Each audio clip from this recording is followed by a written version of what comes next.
Black Chaos comes again. Book 1, Black Land. Episode 3, The Mummy and the Cat by Alan O.W. Barnes.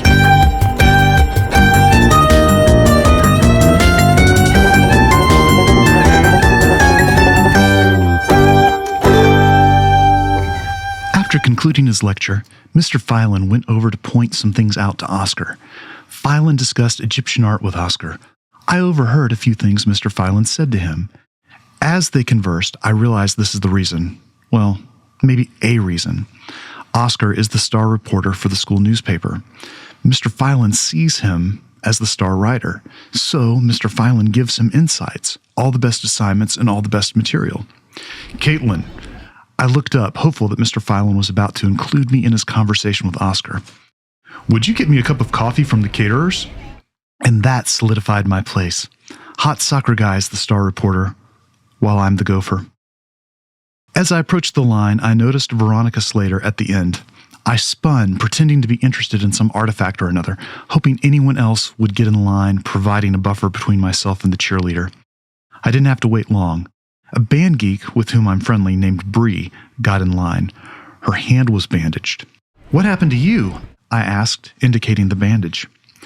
Before she could answer, Veronica butted in. Did you break it from too much? What instrument do you play? Drums. I'm a drummer, but no, Did you fall? No, I bet you heard it when you were cooking. When Veronica said the word cooking, she stressed it and winked. No, what do you mean when you say cooking? You know, the blue stuff. The drugs. She whispered this last bit. Bree rolled her eyes. First off, the drugs are only blue as a plot point on one television show to indicate inventiveness on the part of the protagonist. The drugs aren't blue in real life. Second, I don't cook drugs. I don't do any form of drugs. But you're a drummer, right? I thought they all did drugs.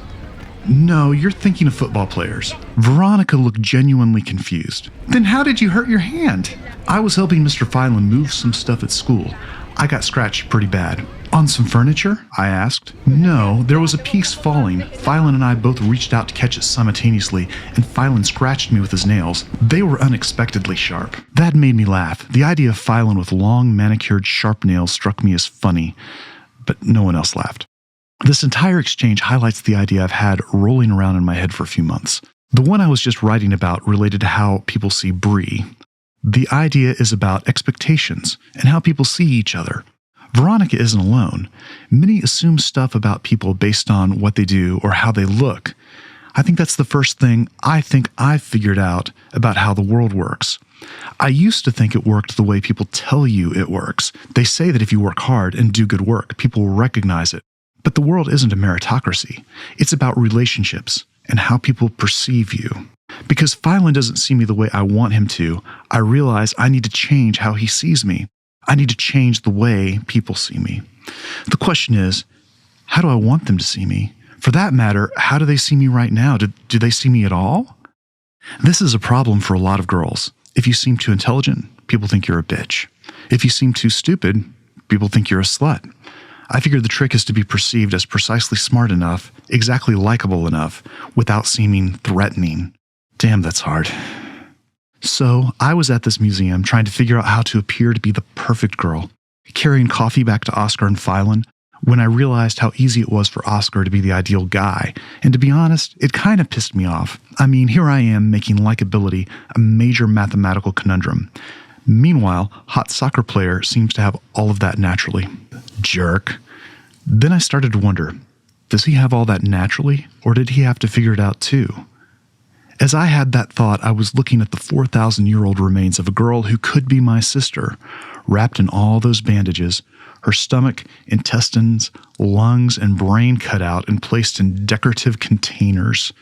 X-rays of her remains revealed a head trauma that likely caused her death. I wondered if she died because she didn't figure out the likability equation fast enough. Mr. Phelan was really into the books, so I decided to look at them. I thought maybe if I look at them long enough, I'll begin to understand them, which would be a point of commonality between myself and Mr. Phelan. Perhaps if I can figure out how to connect with Mr. Phelan, he'll give me better opportunities at the school paper, increasing the likelihood that I'll get to write better articles.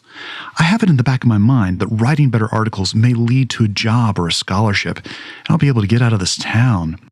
I scribbled notes about the books and the other exhibit items on my digital tablet, occasionally taking photos with a camera built into the device. The Burden of Isis caught my eye. I picked up the book and flipped through the pages.